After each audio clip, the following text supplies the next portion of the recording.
Hi dear friend, आप सभी देख रहे हैं ईएससी का non technical subject material science, basic material science and engineering का आप ये वीडियो देख रहे हैं, जिसमें पहला वीडियो में मैंने काफ़ी कुछ पॉइंट लेकर समझाया था। ठीक है। दूसरा जो ये आपके सामने जो लेकर आ रहा हूँ, ठीक है, जिसमें पहला जो चैप्टर मैंने बताया था कि मैकेनिकल प्रॉपर्टीज़, उसको मैं स्टार्ट कर रहा हूँ। ठीक है। कुछ बेसिक चीज़ें मटेरियल साइंस के बारे में मैंने पहले बताया था, जिसका ये क्वेश्चन रह गया था। ईएससी 2017 में ये क्वेश्चन पूछा है। देखिए क्या पूछा है। A long chain polymers are weaker than most ceramics and metal. Obviously सही है कि जो सिरामिक्स है या मेटल है, ठीक है, उनके कंपैरिजन में आप देखोगे कि जो लॉन्ग चेन पॉलीमर है ना, ठीक है, उनका लॉन्ग चेन जो होता है वो वीकर होता है। ठीक है। उनका अगर लॉन्ग चेन अगर खींचकर बनाया जाए, ठीक है, लॉन्ग चेन अगर देखा जाए तो वो वीक होता है कंपेयर टू सिरामिक्स और मेटल। तो सही पॉइंट है। ठीक है, सही पॉइंट है, सही बात बोला है। दूसरा स्टेटमेंट क्या बोला है, the molecular chains in long chain polymers are bonded to each other with van der Waals bond. ठीक है, ध्यान से समझिएगा, यहाँ क्या बोला है, molecular chains in long chain polymer, polymer की बात करा, are bonded to each other with van der Waals bond. ठीक है, ये वेंडर वॉल बॉन्ड से बने होते हैं, और वेंडर वॉल बॉन्ड और मेटालिक बॉन्ड के कंपैरिजन में वीक होता है। ये एक करेक्ट एक्सप्लेनेशन भी है। ठीक है, और ये राइट भी है। तो आपको ये पॉइंट समझ में आ गया होगा। देखो पॉलीमर की बात कर रहा है, तो पॉलीमर का जो लॉन्ग चेन होता है ना, उनके बीच में जो बॉन्डिंग होती है वो वेंडर वॉल बॉन्ड होता है। ठीक है, और वेंडर वॉल बॉन्ड जो होता है वो कंपेयर टू मेटालिक बॉन्ड या सिरेमिक्स में जो बॉन्ड होता है उनके कंपैरिजन में ये कम होता है। ठीक है, वीक हो, इसीलिए ये वीक होता है। ठीक है, तो ये करेक्ट एक्सप्लेनेशन भी देता है। और इसका ये एसर्शंस और रीजन जैसा क्वेश्चन है, स्टेटमेंट 1 स्टेटमेंट 2 दिया रहेगा, और ऑप्शन क्या दिया रहेगा, ये चीज़ें आपको पहले भी बता चुके हैं। और आपको एससी का प्रिपरेशन कर रहे हो तो आपको पेपर का फॉर्मेट पता है कि एसर्शंस रीजन के जो क्वेश्चन होते हैं किस तरीके से होते हैं। उसके ऑप्शन, पहला ऑप्शन राइट, दूसरा ऑप्शन अगर रॉन्ग होता है, पहला ऑप्शन राइट, दूसरा ऑप्शन रॉन्ग अगर है, ठीक है, तो वो कौन सा होगा, थर्ड वाला ऑप्शन होगा। दोनों करेक्ट हैं, और जो दूसरा स्टेटमेंट है पहले का करेक्ट एक्सप्लेनेशन है तो ए होगा। दोनों करेक्ट हैं और दूसरा स्टेटमेंट पहले के करेक्ट एक्सप्लेनेशन नहीं है तो वो बी होगा। और पहला राइट और दूसरा रॉन्ग होगा तो सी, और पहला रॉन्ग और दूसरा राइट होगा तो डी ऑप्शन। ठीक है, तो यहाँ पर करेक्ट एक्सप्लेनेशन है तो यहाँ पर A option is the right answer. ये पॉइंट ध्यान में रखेंगे। ठीक है, वहीं अगर मैं बात करूं, मैकेनिकल प्रॉपर्टीज़ की बात कर रहा था। मैकेनिकल प्रॉपर्टीज़ में इन सारे जितने भी पॉइंट यहाँ पर दिख रहे हैं, इन सभी पॉइंटों को हम डिस्कस करने वाले हैं one by one. I think मेरे ख्याल से ये पूरे अगर लेंगे तो मेरे ख्याल से 15-16 लेक्चर होंगे पूरे मैकेनिकल प्रॉपर्टीज़ को अगर एक्सप्लेन करके मैं बताऊँ तो 15 या 16 लेक्चर्स होंगे, जिसमें मैं इन पूरे पॉइंट को आपको प्रॉपर तरीके से एक्सप्लेन करके बताऊँगा। ठीक है, जिसमें आप देख सकते हैं कि पहला जो है इसमें टॉपिक वो क्रिस्टलोग्राफी है। ठीक है, क्रिस्टलोग्राफी क्या है उससे रिलेटेड मैं सारे पॉइंट आपको डिस्कस करके बताऊंगा।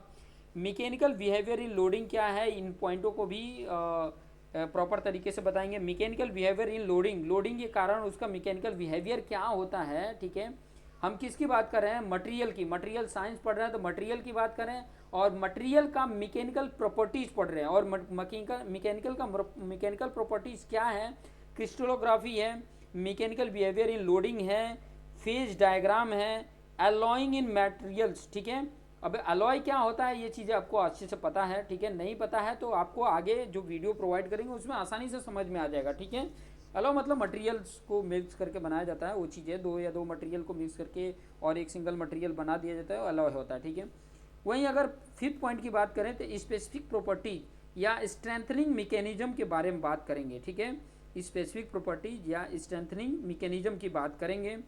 वहीं अगर 6 की बात करूं तो मेटेलिक मटेरियल की बात करेंगे, जैसे ब्रॉन्ज हुआ, ब्रास हुआ, एल्युमिनियम हुआ, कॉपर हुआ, इन सभी के बारे में मैकेनिकल जो मेटेलिक मटेरियल है उससे रिलेटेड हम बात करेंगे।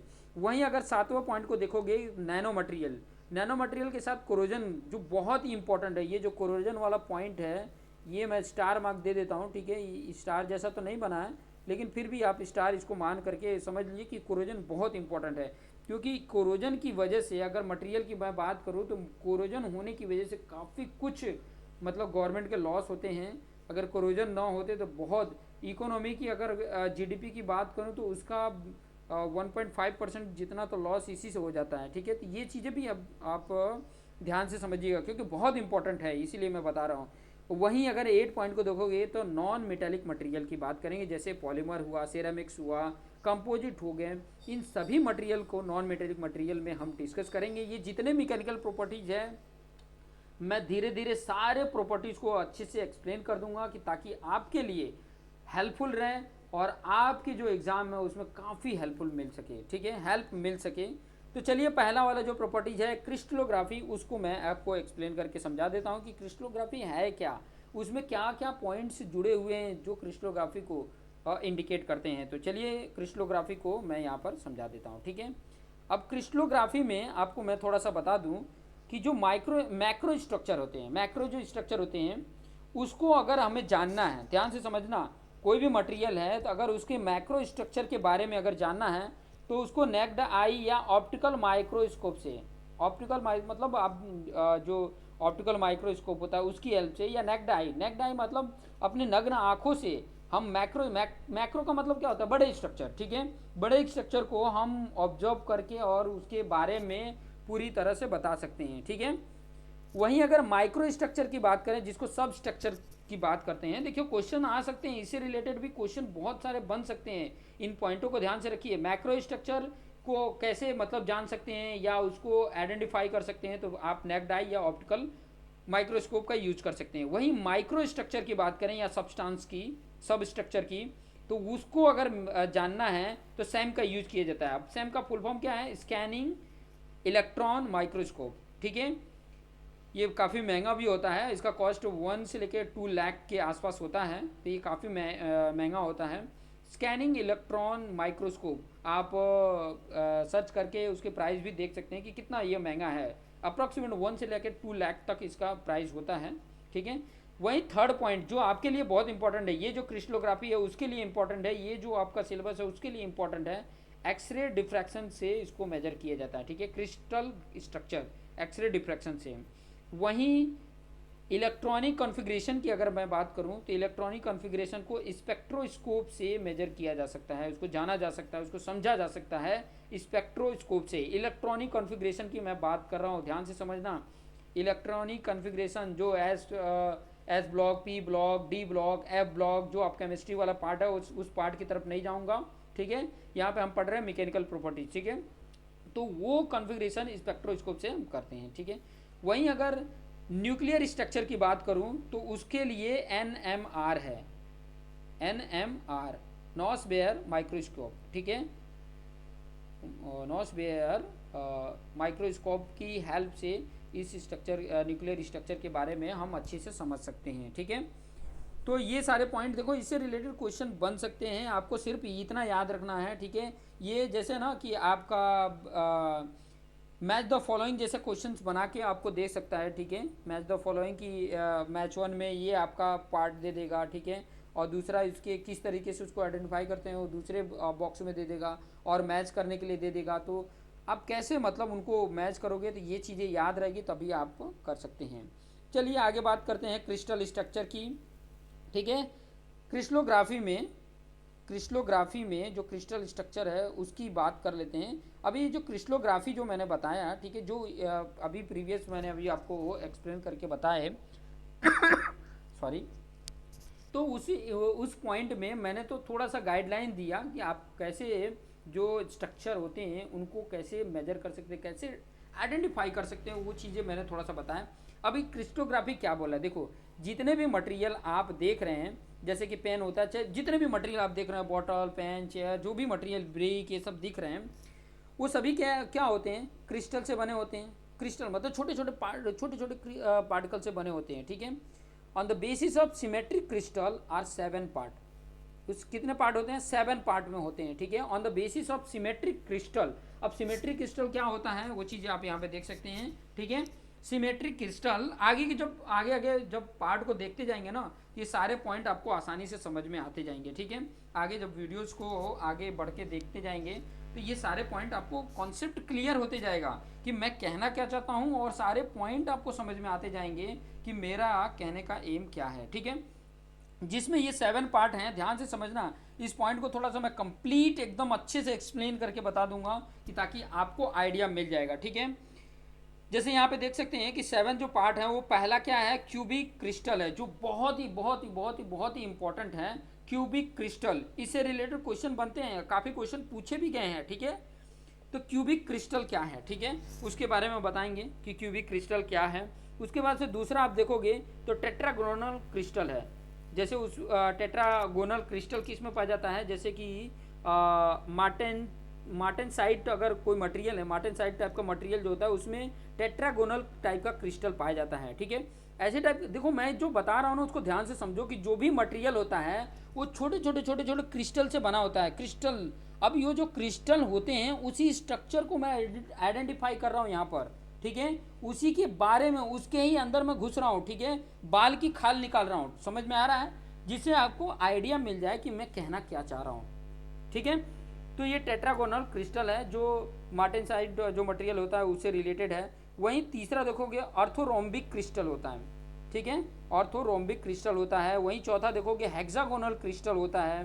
पांचवा देखोगे तो रोम्बीहाइड्रल क्रिस्टल होता है। छठा देखोगे तो मोनोक्लिनिक क्रिस्टल होता है। सातवां देखोगे तो ट्राइक्लिनिक क्रिस्टल होता है। ये सारे जो आपको क्रिस्टल की बात बता रहा था, ये सारे मतलब अलग अलग मटेरियल के क्रिस्टल जो होते हैं वो क्रिस्टल के किस फॉर्म में होते हैं, वो फॉर्म को यहाँ पर 7 पार्ट में यहाँ पे आइडेंटिफाई करके दिया है, ठीक है। अगर इसको याद करना है तो यहाँ पे देखिए, उसके पहले लेटर को मैंने यहाँ पर ले लिया है, क्या है, CTOHRMT, ठीक है, CTOHRMT, ठीक है, या HRMT CTO बोल सकते हो, CTOHRMT, ऐसे तरीके से याद कर सकते हो। जैसा भी आपको सुटेबल लगे आप इस तरीके से याद कर लीजिए, ठीक है, कि आपको पता रहे कि क्रिस्टोग्राफी में इतने on the basis of symmetry जो क्रिस्टल होते हैं वो इतने 7 पार्ट में होते हैं, ठीक है, 7 पार्ट में इस तरीके से होते हैं। अभी थोड़ा सा इंपॉर्टेंट मैं पॉइंट बता देता हूँ कि क्यूबिक क्रिस्टल के बारे में मैं पूरा डिटेल में आपको एक्सप्लेन करके बताऊंगा। उससे और जो पूछे जाते हैं क्वेश्चन, वो जो चौथा मैंने लिखा है हेक्सागोनल क्रिस्टल, जिसमें कौन कौन से आ जाते हैं, जैसे जिंक हुआ, जेरॉन हुआ, जिंक ब्लेंड हो गया, ठीक है, टाइटेनियम हो गया, एट रूम टेम्परेचर में जो टाइटेनियम है। इसमें और इम्पोर्टेंट जो होते हैं वो डायमंड और ग्रेफाइट हैं। डायमंड और ग्रेफाइट जो हैं वो, ये दोनों जो है ना एलोट्रोप ऑफ कार्बन है। जो इंपॉर्टेंट पॉइंट आपको स्क्रीन पे सब कुछ दिख रहा है, ठीक है, बस आप एकदम ध्यान से सुनिए कि मैं जो कहना चाहता हूँ उस चीज़ों को थोड़ा सा ध्यान से सुनिए। अभी ये जो होते हैं ना, जो डायमंड और ग्रेफाइट होते हैं, ये दोनों क्या हैं, कार्बन के एलोट्रॉफ हैं, ठीक है, कार्बन के ही एलोट्रॉफ हैं। अब डायमंड की अगर मैं बात करूँ तो डायमंड का यूज़ क्या है, कटिंग टूल के रूप में यूज़ किया जाता है, टिप्स के रूप में यूज़ किया जाता है, सैलो पैकेटिंग के रूप में, पॉकेटिंग के रूप में। सैलो पॉकेटिंग क्या होता है, वो चीज़ें भी वेरी हाई, इसकी जो अगर मेल्टिंग पॉइंट की बात करें वो बहुत ही हाई मेल्टिंग पॉइंट होती है। इसकी अगर मेल्टिंग पॉइंट की बात करें तो बहुत ही हाई होती है। ये चीज़ें थोड़ा सा ध्यान रखेंगे। और ये वर्ल्ड में, ठीक है, दुनिया में सबसे हार्डेस्ट मटेरियल है, ठीक है। अगर कोई पूछे कि सबसे हार्डेस्ट मटेरियल क्या है तो आप बोल सकते हो डायमंड, हीरा, ठीक है। हीरा जो होता है सबसे हार्डेस्ट मटेरियल होता है। अब हार्डेस्ट क्या होता है, हार्ड क्या होता है, ये चीज़ें समझना है तो आप बिल्डिंग मटेरियल देखिए, उसमें भी इसके बारे में जिक्र किया है मैंने, ऑलरेडी वीडियोस बना है, वहाँ पर जाके देख सकते हैं मेरे चैनल पे। वहीं ग्रेफाइट की अगर मैं बात करूं तो इसका यूज जो होता है ना, स्पार्क प्लग के लिए यूज किया जाता है, स्पार्क प्लग के लिए यूज किया जाता है। इसकी जो मेल्टिंग पॉइंट होती है 3300 डिग्री सेल्सियस तक होती है, ठीक है। तो ये सारे पॉइंट आपने देख लिया।